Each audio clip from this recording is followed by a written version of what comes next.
بسم اللہ الرحمن الرحیم۔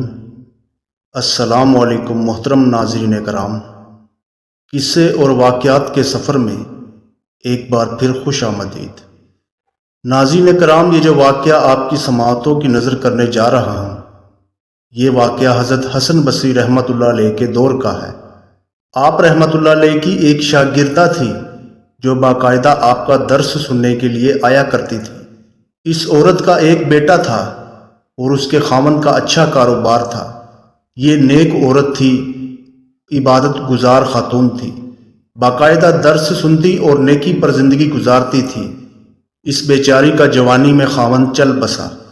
اس نے دل میں سوچا کہ ایک بیٹا ہے، اگر میں دوسرا نکاح کر لوں گی مجھے تو خاوند مل جائے گا، مگر میرے بچے کی زندگی برباد ہو جائے گی۔ پتہ نہیں وہ اس کے ساتھ کیسا سلوک کرے گا۔ اب وہ بچہ جوان ہونے کے قریب ہے اور یہی میرا سہارا سہی۔ لہٰذا یہ سوچ کر ماں نے جذبات کی قربانی دی۔ ایسی عورت کے بارے میں حدیث پاک میں آیا ہے کہ جو اس طرح اگلی شادی نہ کرے اور بچوں کی تربیت اور حفاظت کے لیے اس طرح زندگی گزارے کہ وہ شادی نہ کرے تو باقی پوری زندگی اس کو غازی بن کر زندگی گزارنے کا ثواب دیا جائے گا، کیونکہ جہاد کر رہی ہے اپنے نفس کے خلاف۔ لہٰذا وہ ماں گھر میں بچے کا پورا خیال رکھتی تھی، لیکن یہ بچہ جب گھر سے باہر نکل جاتا تو ماں سے نگرانی نہ ہو پاتی۔ اب اس لڑکے کے پاس مال کی بھی کمی نہیں تھی اور اٹھتی جوانی تھی، اور اٹھتی جوانی بھی ایک نشے کی طرح ہوتی ہے۔ اس جوانی کے نشے میں انسان کو پتہ ہی نہیں چلتا کہ کب دن چڑھا اور کب ڈوبا۔ یہ جوانی دیوانی، مستانی، شہوانی ہوتی ہے۔ کچھ پتہ نہیں ہوتا اس جوانی میں نوجوانوں کو کیا ہو رہا ہے، وہ اپنے جذبات میں لگے ہوتے ہیں۔ چنانچہ وہ بچہ بری صحبت میں گرفتار ہو گیا، شباب اور شراب کے کاموں میں مصروف ہو گیا۔ ماں برابر سمجھاتی لیکن بچے پر کچھ اثر نہ ہوتا اور لڑکا چکنا گھڑا بن گیا۔ وہ عورت اپنے بیٹے کو خواجہ حسن بصری رحمۃ اللہ علیہ کے پاس لے کر آتی اور آپ رحمۃ اللہ علیہ بھی اس کو کئی گھنٹے سمجھاتے، لیکن اس کو نیکی کی طرف دھیان ہی نہیں تھا۔ کبھی کبھی ماں کو ملنے آتا، ماں پھر سمجھاتی اور پھر اس کو حضرت کے پاس لے جاتی۔ حضرت بھی سمجھاتے، دعائیں بھی کرتے، مگر اس کے کان پر جوں نہیں رنگتی تھی۔ حتیٰ کہ حضرت کے دل میں یہ بات آئی کہ شاید اس کے دل پر مہر لگ چکی ہے۔ کبھی کبھی اللہ تعالیٰ جب مہر جباریت لگا دیتا ہے، دلوں کو پتھر سے بھی زیادہ سخت کر دیتا ہے۔ لہٰذا حضرت کے دل میں بھی یہ بات آئی کہ شاید اب اس کا دل پتھر بن گیا ہے اور مہر لگ چکی ہے۔ ماں تو بہرحال ماں ہوتی ہے، دنیا میں ماں ہی تو ہے جو اچھوں سے بھی پیار کرتی ہے اور بروں سے بھی پیار کرتی ہے۔ اس کی نظر میں تو بچے بچے ہی ہوتے ہیں۔ ساری دنیا اچھوں سے پیار کرتی ہے، مگر ماں وہ شخصیت ہے، اولاد بری بھی ہو جائے وہ کہے گی قسمت ان کی، مگر میرے تو بچے ہیں۔ ماں تو ان کو بھی نہیں چھوڑ سکتی۔ باپ بھی کہہ دیتا ہے کہ گھر سے نکل جاؤ، اس کو دھکا دو، مگر ماں کبھی نہیں کہتی۔ اس کے دل میں اللہ نے محبت رکھی ہے، چنانچہ ماں اس کے لیے پھر کھانا بنا کر دیتی ہے، اس کے لیے دروازہ کھولتی ہے اور پھر پیار سے سمجھاتی ہے کہ میرے بیٹے نیک بن جا، زندگی اچھی کر لے۔ اب دیکھیے اللہ کی شان کہ کئی سال برے کاموں میں لگ کر اس نے صحت بھی تباہ کر لی اور دولت بھی تباہ کر لی۔ اس کے جسم میں بیماریاں پیدا ہو گئی، ڈاکٹروں نے بیماری بھی لا علاج بتائی۔ شباب کے کاموں میں پھر ٹی بی تو ہوتی ہے تو لا علاج بیماری لگ گئی، لہٰذا اب اٹھنے کی بھی سکت نہ رہی اور بستر پر پڑ گیا۔ اتنا کمزور ہو گیا کہ اب اس کو آخرت کا سفر نظر آنے لگا۔ ماں پھر بیٹھی محبت سے سمجھا رہی ہے، ماں پھر پاس بیٹھی ہوئی محبت سے سمجھا رہی ہے، میرے بیٹے تو نے جو زندگی کا حشر کر لیا وہ تو کر لیا، اب بھی وقت ہے تو معافی مانگ لے، توبہ کر لے، اللہ تعالیٰ گناہوں کو معاف کرنے والے ہیں۔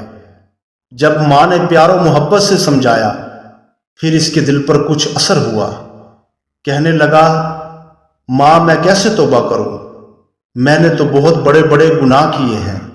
ماں نے کہا بیٹا حضرت سے پوچھ لیتے ہیں۔ کہا امی میں چل کر جا نہیں سکتا، آپ اٹھا کر لے جا نہیں سکتی، تو میں کیسے ان تک پہنچوں گا؟ امی آپ ایسا کریں کہ خود ہی حسن بصری رحمۃ اللہ علیہ کے پاس جائیں اور حضرت کو بلا کر لے آئیں۔ ماں نے کہا ٹھیک ہے بیٹا، میں حضرت کے پاس جاتی ہوں۔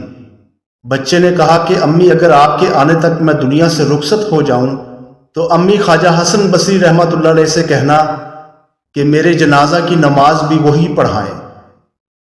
چنانچہ ماں حسن بصری رحمۃ اللہ علیہ کے پاس گئی۔ حضرت کھانے سے فارغ ہوئے تھے اور تھکے ہوئے تھے اور درس بھی دینا تھا، اس لیے قیلولہ کے لیے لیٹنا چاہتے تھے۔ ماں نے دروازہ کھٹکھٹایا تو آپ نے پوچھا کون؟ تو اس عورت نے عرض کیا حضرت میں آپ کی شاگرد ہوں، میرا بچہ اب آخری حالت میں ہے، وہ توبہ کرنا چاہتا ہے، آپ گھر تشریف لے چلیں اور میرے بچے کو توبہ کرا دیں۔ حضرت نے سوچا کہ اب پھر وہ اس کو دھوکہ دے رہا ہے، پھر وہ اس کا وقت ضائع کرے گا اور اپنا بھی کرے گا۔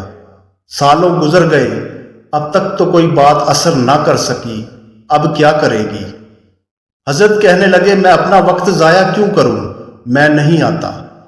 ماں نے کہا حضرت اس نے تو یہ بھی کہا ہے کہ اگر میرا انتقال ہو جائے تو میرے جنازہ کی نماز حسن بصری رحمۃ اللہ پڑھائیں۔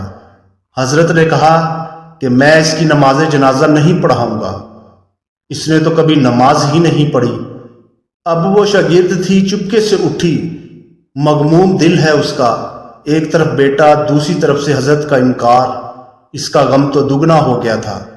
وہ بیچاری آنکھوں میں آنسو لیے ہوئے اپنے گھر واپس آئی۔ بچے نے ماں کو زاروں قطار روتا ہوا دیکھا، اب اس کا دل موم ہو گیا۔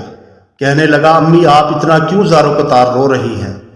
ماں نے کہا بیٹا ایک تیری یہ حالت ہے اور دوسری طرف حضرت نے تیرے پاس آنے سے انکار کر دیا، تو اتنا برا کیوں ہے کہ وہ تیری نماز جنازہ بھی نہیں پڑھانا چاہتے؟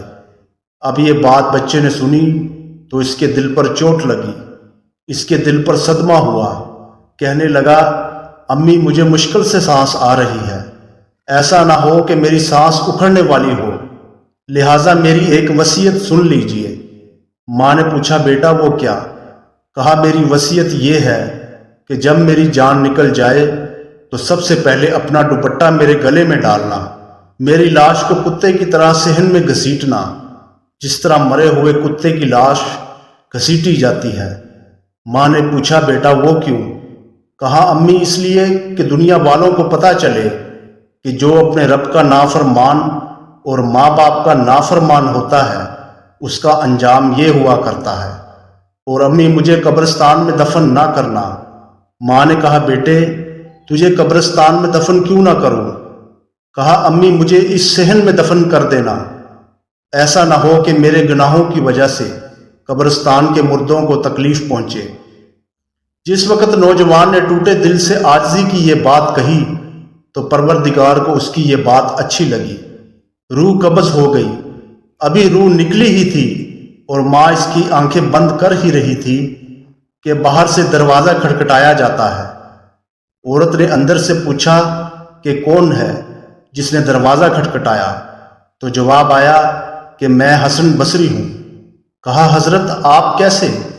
فرمایا جب میں نے تمہیں جواب دے دیا اور میں سو گیا تو خواب میں اللہ رب العزت کا دیدار نصیب ہوا۔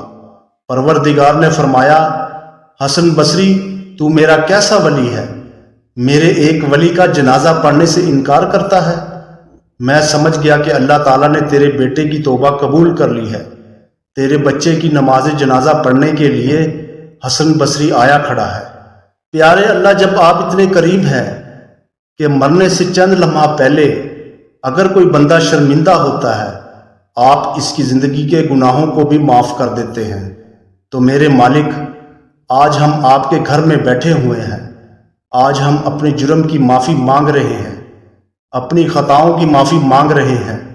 میرے مالک ہم مجرم ہیں، ہم اپنے گناہوں کا اعتراف کرتے ہیں، اللہ ہم جھوٹ نہیں بول سکتے، ہماری حقیقت آپ کے سامنے کھلی ہے، مگر رحمت فرما دیجیے، میرے مولا ہمارے گناہوں کو معاف فرما دیجیے، ہمیں تو دھوپ کی گرمی بھی برداشت نہیں ہوتی، اللہ تیرے جہنم کی گرمی کہاں برداشت ہوگی؟ اے پروردگار عالم ہماری توبہ قبول فرما لیجیے اور باقی زندگی ایمانی، اسلامی، قرآنی بسر کرنے کی توفیق عطا فرما دیجیے۔ آمین یا رب العالمین۔